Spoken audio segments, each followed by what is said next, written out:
Hi, everyone. Welcome to this week's episode of Your Career Unscripted. I'm your host, Jane Bernhard, and for those who do not know me, I used to be an actor. I pivoted careers, got my MBA from Columbia, and now I interview leaders and rising professionals in the business world to share their stories to hopefully inspire yours and to help you define success for yourself and build a career on your terms and not anybody else's. And our guest today is Michele Catano. Originally from Italy, Michele is currently a senior product manager at Electronic Arts, where he's working on a new game based on the famous The Sims IP. Michele came to the US in 2021 when he started his MBA at the University of Chicago Booth School of Business. Previously, he has had a diverse set of experiences. Among many, he got his engineering degree in Tokyo in 2016, worked in consulting between Asia and Europe for around 5 years, and co-founded a MedTech startup in early 2020. As for hobbies, Michele is a fluent Japanese speaker, a tea ceremony practitioner, and loves video games and music. He plays the drums and has recently started learning the piano. Hi, Michele. I am so excited to have you on the podcast, fellow MBA who has also worked in gaming. You have a very unique and interesting background. One of the things that I think is very interesting about your background is that you've lived, worked, and studied in 3 countries: Europe, Japan, and now the United States.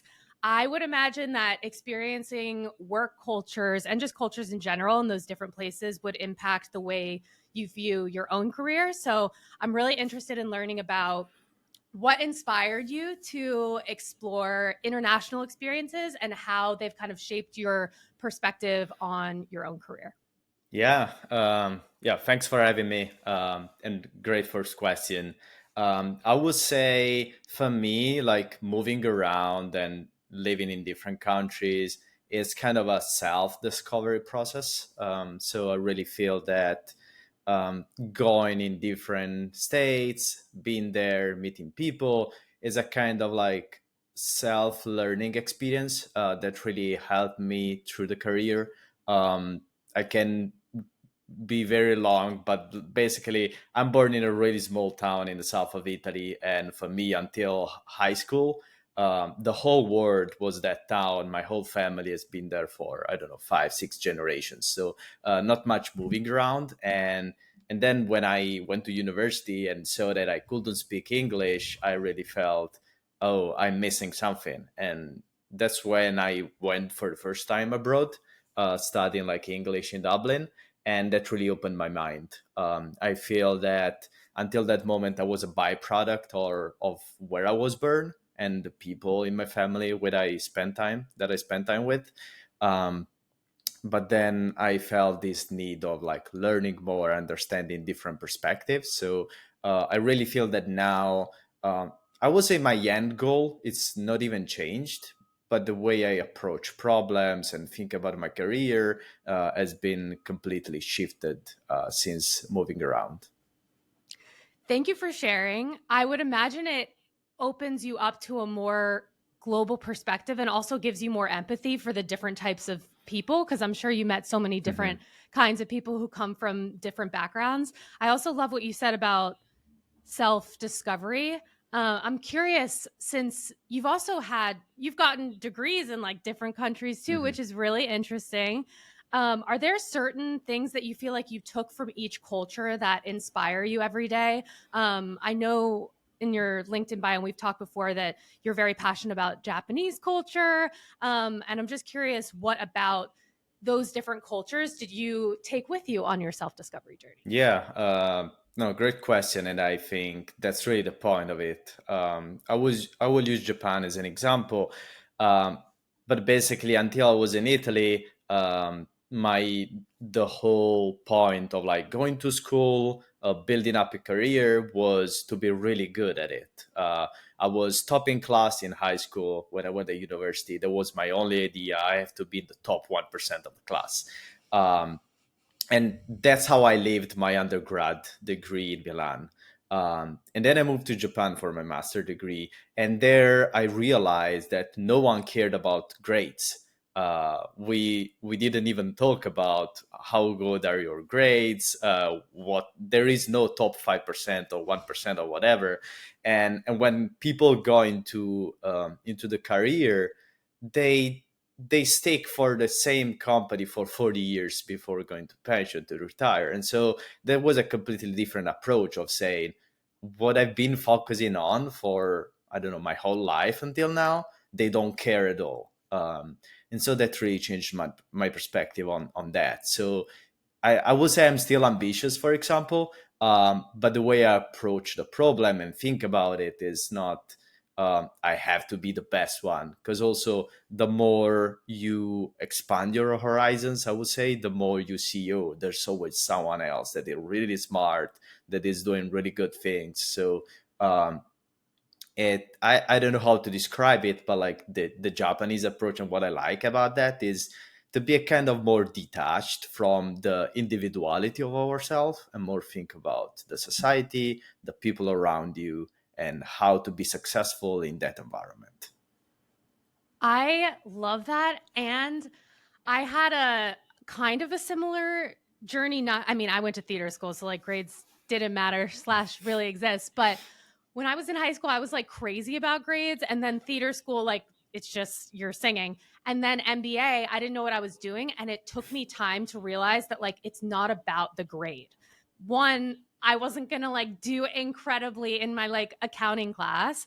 And two, it's really just about taking what you can and learning and like enjoying the ride and kind of enjoying the journey, which I feel like is kind of what you're saying your process was like. And so if someone's listening to this who might be like in school freaking out about grades, I try and remind people that it's about like the journey.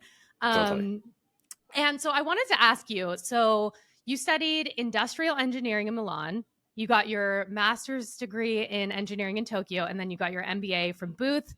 Very impressive background. Also, to me, it's really interesting because you have such a, it seems like you have such a technical skill set, which is something I really admire. And also, I'm not the most technical person in the world, so I would love to learn from you.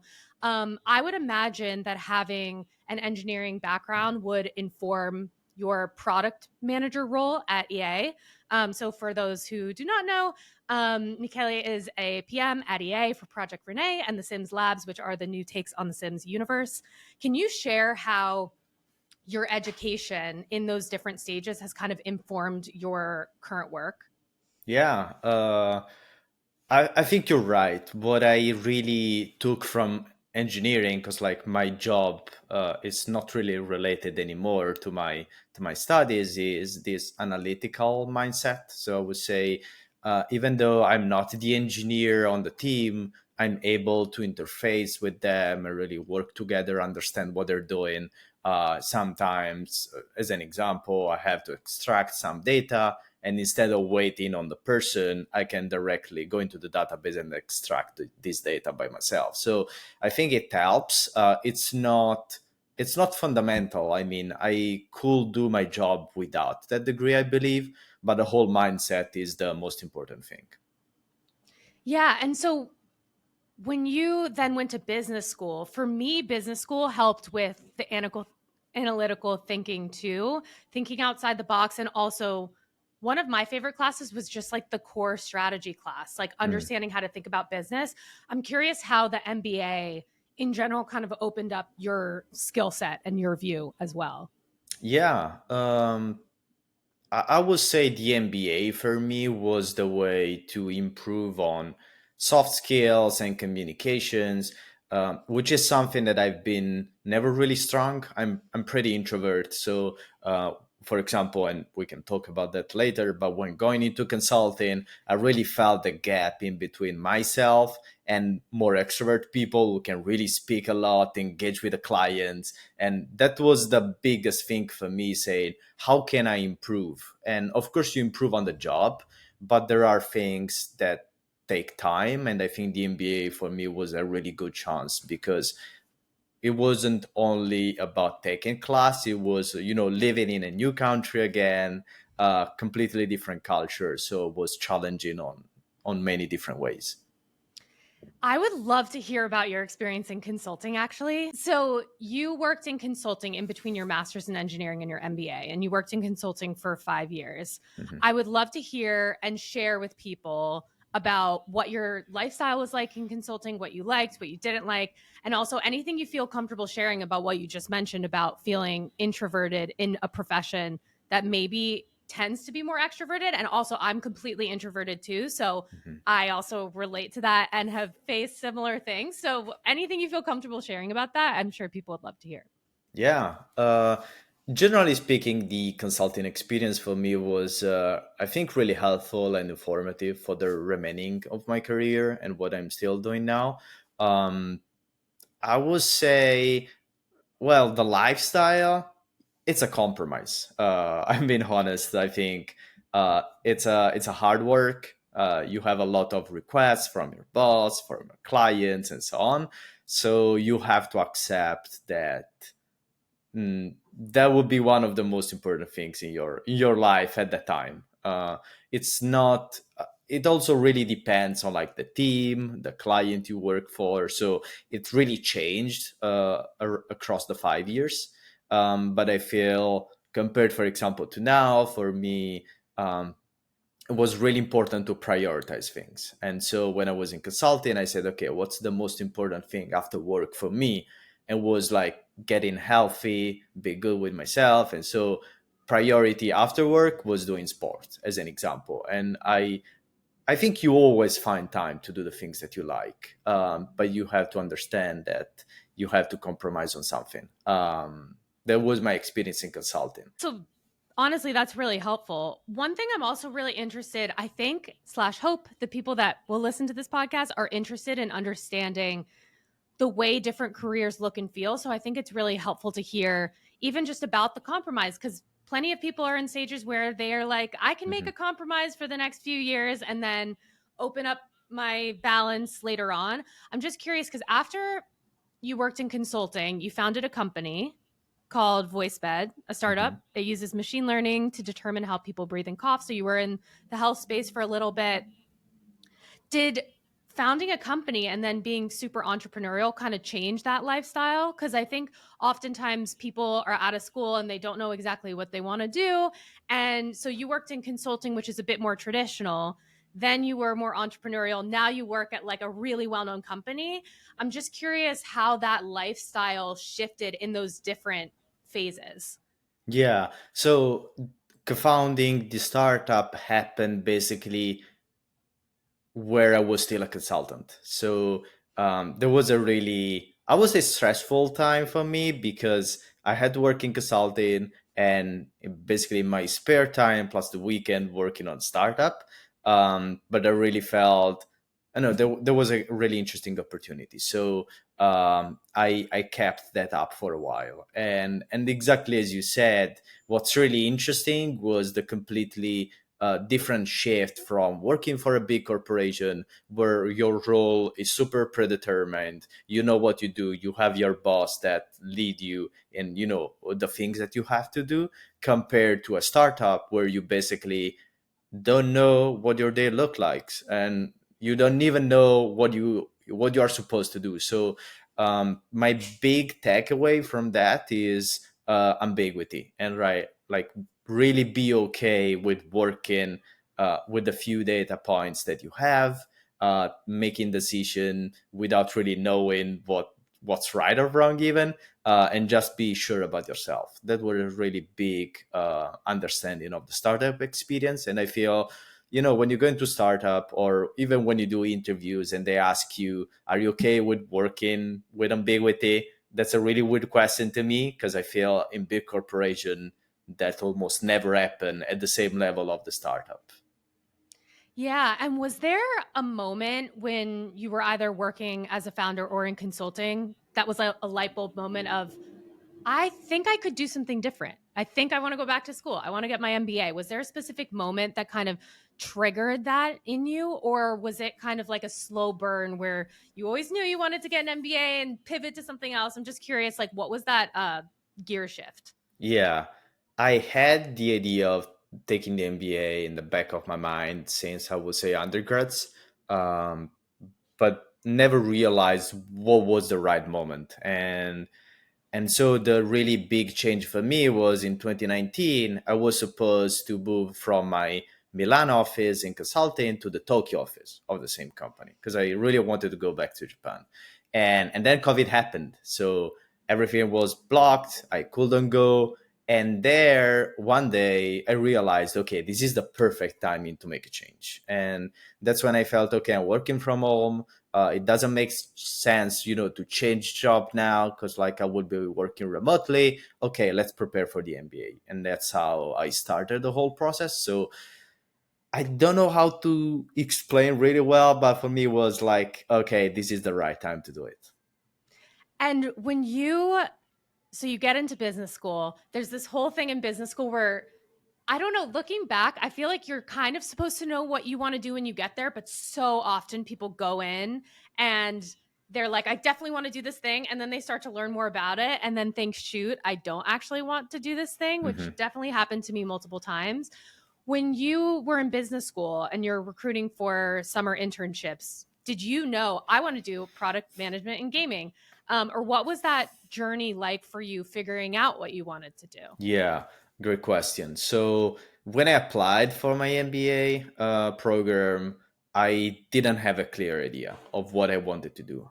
For me, it was more about, okay, that's something I want to do. I want to change my job because of whatever happened before. And so while preparing, and I would say my applications weren't really that great, honestly, in terms of like what my future career looks like. But once I got in, I almost had 10 months of like in between when I was admitted and when the MBA started. And something that I really appreciate about my school was that I was given some prep work to think about myself and really what I want to do, self discovery again. And I spent a lot of time on it. And I realized, oh, gaming, it's a thing after the MBA actually. And gaming has always been my biggest passion.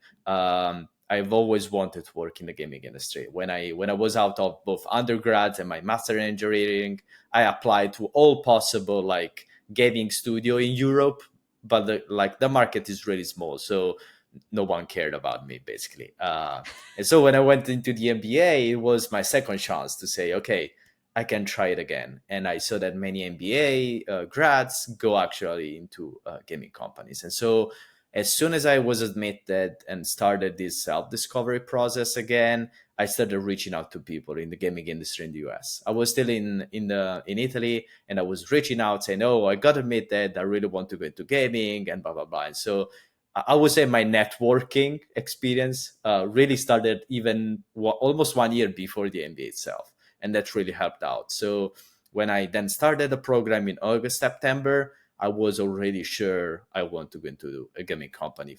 It wasn't clearly about the PM role, I would say, and we can talk more about that. But at least the industry was pretty like set in my mind. I really appreciate your self reflection, slash also, since you mentioned you're introvert, I feel like introverts really enjoy the like time to themselves to do that. Hmm. So one thing, like, I think so often people who are in school think, okay, this is what I'm majoring in. So I have to, follow this strict path. Hmm. But then when I talk to people who are, I mean, even like early mid career or later career, when people look back, they think, oh, I didn't really know what I wanted to do. And then they can kind of connect the dots looking back. So I appreciate you sharing that you had to really sit down and think about it. I'm curious if you have advice for someone that thinks, okay, I want to do something else, but I don't know what to ask myself to figure out what that thing is. For me, the only way for me to figure that out is to have so many conversations with people and hear something and think, okay, that resonates with me. I want to do something similar to you, and then looking at someone's background and mapping out how they got there. And also just thinking, how do I like to spend my time? When do I enter like a flow state and feel very present? I'm curious, what do those questions look like for you when you're like sitting down and like doing self-reflection? What do you ask yourself, and what would you advise other people to ask themselves? Yeah, great question. I think your second point about the flow and being in the state is has always been important to me. And even when I pick an hobby and the thing that I do out of work really have to resonate with that. So that's an overall like feeling that I look in everyday life. For the work and what I wanted to do in my career, it's a really hard question. I as an introvert, I don't speak much with people, and those things are all in my mind. And for me, the only way to know if something is really as I have in my mind is to try it out. And I think that's why I've been moving around, why I got different degrees, why I worked in different industries. It's like if I don't try, I will never know. And so the consulting experience, the startup, and now gaming was made with the idea that it couldn't work, it could not work, and might be not the good fit for me, but I have to try to understand if that's the case. And with that's the mindset that I've been doing my summer internship in PM. I've never been a PM before, so like before going there, I didn't know what's a PM in gaming. I don't know. It's the right fit. I'm not sure, but I have to try. Mm. You know, I love hearing about your introversion because honestly, like in business school, I feel like it can be difficult at times to be introverted in such a social environment. And you mentioned you kind of started networking a year before your Mhm. MBA. Do you have advice for someone who is introverted and likes to spend a lot of time by themselves, but in business, you obviously have to do the networking. Like business school is also very social. And so there's like a line between like being true to yourself and pushing yourself a little bit to like Mhm. do all of that networking and all of those things. I'm just curious what advice you have for people that are trying to kind of navigate that line. Yeah. Um, I will answer with 2 points. The first one about networking is there are different avenues for networking. There are company events where you have tons of people all moving around, but you also have one on ones, which is something that I think resonates more with me. And so I had the tendency to like put more effort and focus on those one on ones and build those relationships. Even though I don't think I was bad at company events, but that wasn't my thing, and I think it's totally fair. That's why there are multiple avenues to interact with companies, and so it's just like choose what resonates most with you. I think that will work well in the end, and overall the MBA experience itself, I think it was the same. So like you have tons of events. I was picky. Maybe I wasn't picky enough, but like I was saying, okay, this event resonates with me, and I can feel okay with being with those people who have shared interest and so on. So I would say I spend most of my time like playing with some other friend rock music instead of like going to parties and whatever, because that resonated best with me. And I feel, especially at the NBA, some people are afraid of saying, "Oh, I have to go to that party. I have to join those things." But I think it's still okay if you don't. I love that. And 100% same. It's funny because I love one-on-one conversations and networking and all of that. And like this conversation's super fun. But like at a party, like you will not find me there. Yeah, So I think it's helpful to hear that people have different experiences and different personalities and still can do great and just need to stay true to themselves. So I appreciate the totally. sentiment. I'm curious. So during your MBA, you interned in product management at EA at Maxis Studios. Can you talk about your strategy for finding an internship? And feel free to share any tips to maybe someone Mhm. who's trying to do the same thing. Yeah, any tips on that? Yeah. As I said before, I knew that I wanted to try and pivot into gaming because of my prior experiences and so mostly consulting. My idea was okay, my best fit is going into a corporate strategy role, something like that, because it was basically using the same skills and apply those in a different environment. And as I was doing networking, I saw that gaming companies also really care and have multiple roles about PM. I had no clue what a PM is. It's not even a thing in Europe. So like it's not a career path. So I wasn't really clueless there. Um, and as I started interviewing with companies and understanding more about the roles and what each team does, for me it was really a matter of saying I loved the people with whom I spoke during the interviews. I think this is the right team for me. I don't know if it's the right role, but as a summer internship, this is the perfect opportunity to try it out. So I think 80% of my applications were for strategy roles and just a few in PMs, but then I really clicked with the team and the people. And honestly, that's why I picked that role. That's awesome. And also, so often people want their summer internship to turn into a full time job, which for Mhm. you, it did. I'm curious, what do you think made you successful in the PM role? Since you mentioned that you weren't super familiar with product management before you got there, I imagine based on this conversation so far that you probably did a lot of self-reflection and learning and like absorbing what this new thing was. There's trial and error, there's asking questions, but I'm curious, are there any specific actions you took that one you think maybe led to the full-time offer and two that made you understand a function you weren't familiar with? Yeah. One, I would say it's be proactive, and that I think really helped me out. The summer internship is usually structured as like an independent project or research where you work on something and they basically test you out on different skills. And I would say something that really helped me there with a return offer is I went the extra mile. And so my research was supposed to be done in what 10, 12 weeks that the internship is supposed to be. Halfway I said, okay, I'm basically done. I want something more. How can I help you the team more?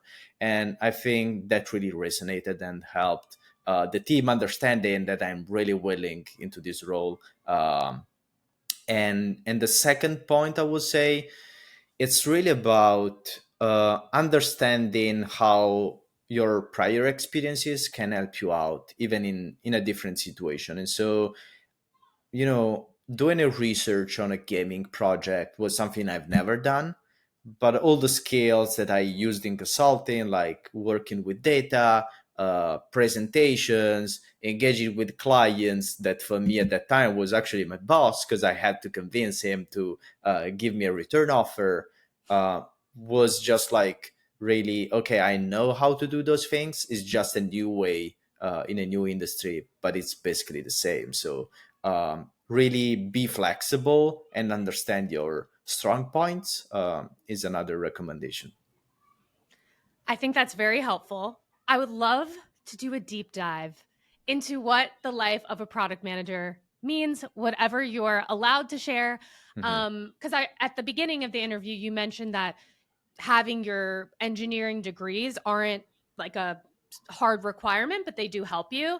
I'm curious. I think so many people want to go into product management because it can sound interesting work. Can you share anything you can share about product management? Day in the life, what Hmm. skills you use, the types of projects you do, not details about the projects because I know you can't share that, but I just kind of want to like demystify the field a little bit so that someone listening can think, oh, that does sound cool. I should talk to more Hmm. people in PM. Yeah. So especially in gaming, I think the PM role is still very new. And speaking with different people at different companies, even in the same company, it's kind of it varies a lot. So and especially for gaming, because the life cycle of a product, which is a game itself, is so long and so diverse depending on where you are. The skills that you need as a PM and what you do every day actually changes. And so talking on a really broad level, I'm on a game that has not been released yet. What that means is you don't have the data of the players, what they like doing, what's working well, and so you work much more like a consultant. And honestly, that's also what I think really worked well for me in saying it's kind of the same job because like I have to focus myself on external data of what I think is right. I need to convince people about taking some decision and working in a specific way. So um, I think it's a really high level work where you work with designers, engineer to build a game, and you're kind of the consultant when they ask you questions about what's going on in the market, what's been successful, and how we can apply those things in our game. Completely different thing if you work for a game that is out there, especially if it's live ops or free to play game where there are players playing it every day, spending money on it, and there the PM as a job is much more focused on monetization, looking at players' behavior and try to extrapolate information based on that. So it's really different, I would say. And the skills that you need vary a lot depending on the studio you work with, where in the life cycle you are again, what kind of game you're developing. So it's really broad. And I know I've been really to super high level, but that's just to say, uh, ex- expect to do whatever is needed as a PM to make the game successful. That must be very exciting to work on something that is not released yet. What a cool opportunity to have. I'm curious if you can talk even just at a high level some of the core responsibilities that a product manager can have. For example, and this is just from my talking to product managers, prioritizing features. You mentioned like cross department collaboration. Are there other kind of high level responsibilities you can share that you have to do regularly? Yeah, so at least for my studio, um, there is a blurred line between a product manager and a producer. So actually prioritizing feature, keeping the whole team on time with the deliveries, it's much more a producer job than a PM. But again, that really changes depending on the studio. So on the PM side is much more about thinking of what are the metrics that define our game as a success. And so looking at the KPIs and saying, what do we expect players to behave in the game? How long do we think the players will stick with the game? How much do we think they will spend? Is much more focused on like data than on internal production and deliveries. Got it. And what inspires you the most about your current role? Well, I think what's really interesting and completely different from consulting is this is my or our product in terms I'm part of the team that is making it. And so seeing something crafted and created and then that people can play and try it out, that's incredibly inspiring. So that's what I really love about it. Very cool. And so I've mentioned this a couple times, but I'm hoping people who are potentially interested in product management will listen to this and maybe see themselves in what you're talking about. Are there certain skill sets that you think make for a really strong product manager? For example, you mentioned adaptability in a way, being able to kind of go with the flow. You every day is a little bit different. You kind of have Mhm. to jump on board with new things. That does require some cognitive flexibility, and being able to just communicate with different types of people. I'm just curious, like someone's listening to this and they want to see themselves in this. What type of skill set would make for a strong PM? I think two layers. The first one is a more analytical skills based. So being able to work with data, understanding like what that data means. How can I tell a story based on the data? That's really important. And the second one is soft skill in general, because like you have to convince people that what you see in the data is true. And so they're just saying, okay, I need to find a way to tell a story, tell it well, and make people work and change the game, make adjustment based on what I'm saying. And so, like, convincing people is really hard. And I think that's something incredibly helpful as a PM. That's very helpful to know. It also makes me think back to like negotiations class where you have to Hmm. be persuasive and you have to authentically believe in kind of Yes. what you're advocating for. On the topic of gaming, I think so many people want to break into gaming. We saw so many layoffs in gaming over the last few years. It Mhm. can be a very tough industry to break into, but it's possible. And it's also a passion industry. So many people are really passionate and want to kind of map their way there.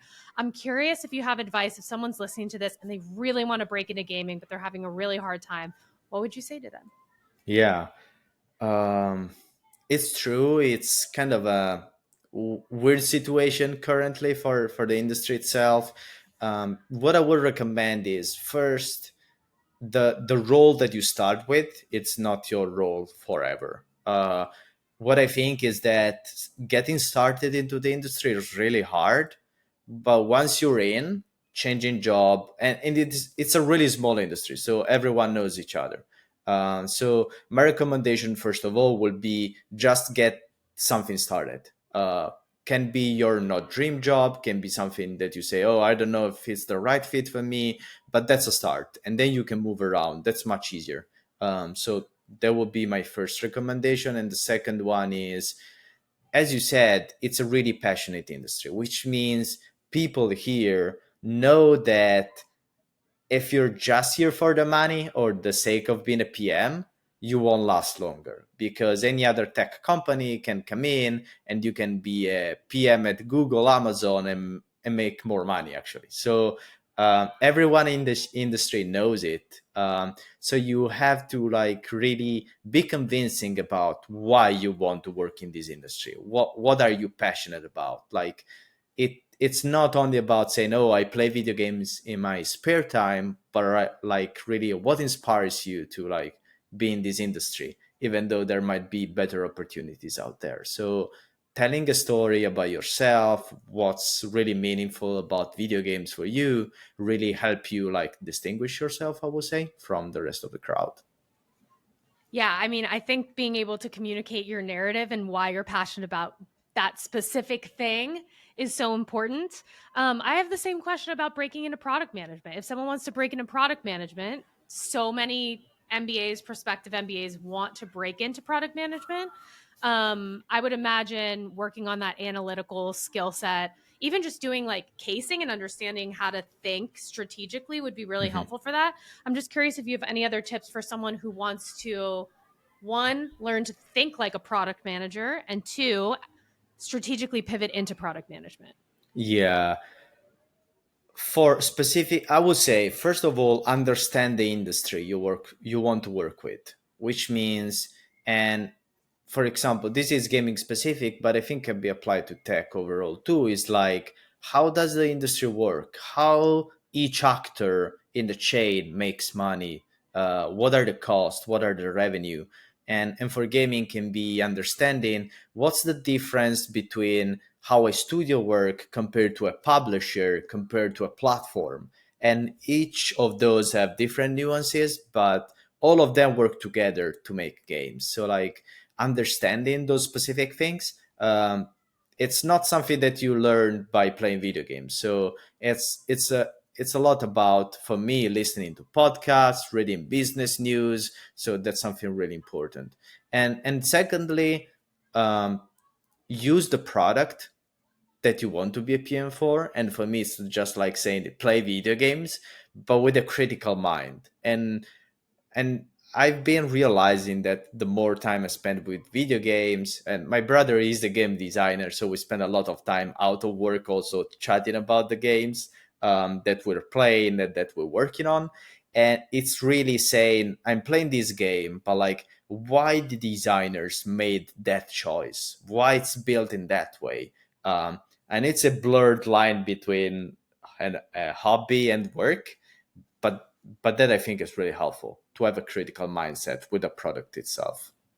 I think that's really helpful advice. It also makes me think, even if you want to be a product manager for a SaaS product, to look at the product and think about it critically. What do you like? What do you not like? What do you think could be better? What could make it easier to work? How could it be more functional? Things like that. So I appreciate that Yeah. perspective.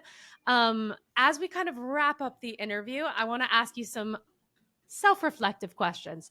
Mm-hmm. So if you could go back to the younger version of yourself who was graduating college, and you could, give them some words of wisdom and words of advice from you now, what would you say to that person?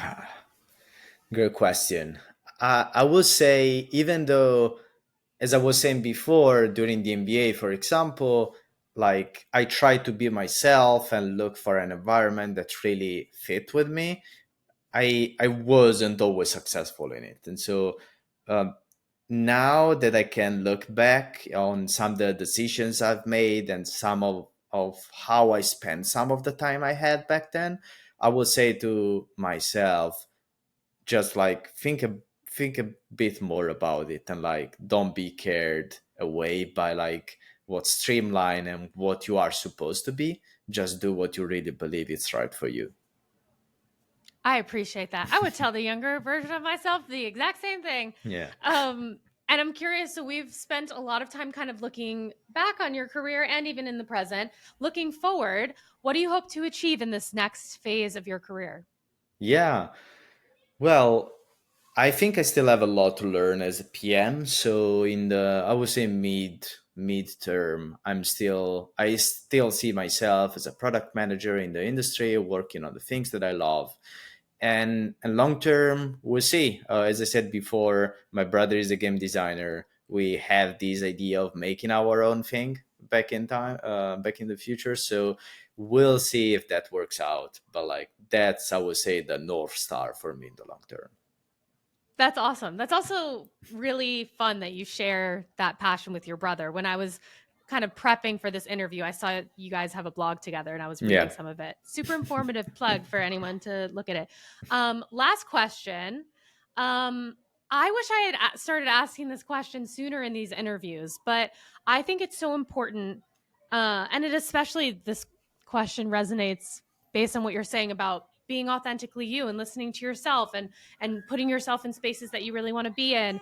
It also coincides with success is different to everyone. People want different things. They want to live in different places. They want to work in different functions. They're happy with different salary types, and all of those things are okay. For you, last question, what does success mean to you? Very big question, and I think, as I said at the beginning, it's also something that is changing as I grew up and as I experience new things. So, um, for me, success is, you know, work in an environment that you really are okay with, and because I think there people can really blossom and experience themselves and be successful. And it's a long run. So I would say I'm not really focused on short-term goals anymore. 10 years ago, I would say, oh, I need to be promoted in the next 2 years. That's success for me. And now for me, it's much more about saying I need to learn, I need to improve myself, and at the same time, enjoy everyday life. So I'm full of hobbies and things to do that really makes my life rich, I would say. So it's really finding the balance between an interesting job and a meaningful life every day. I feel like we've come full circle to the first question about what you learned from different cultures, because I think all your answer was informed by all of your experiences. Thank you for such a great conversation. I learned a lot. I really appreciate learning about your story and your insights, and I appreciate all of your thoughtful answers, and I hope this helps someone. Yeah, it was really nice. Thanks for having me. I had a lot of fun. Of course. I hope you enjoyed this week's episode of Your Career Unscripted. If something about this conversation inspired you, I'd love to know. Feel free to message me on LinkedIn at Jane Bernhard if there's a guest you'd want to hear from, or if there's a type of background you'd like to learn from, and I'll do my best to make it happen. If you enjoyed the content, please subscribe to my Substack and follow the series here. And perhaps share it with a friend who may need some words of encouragement. See you next time.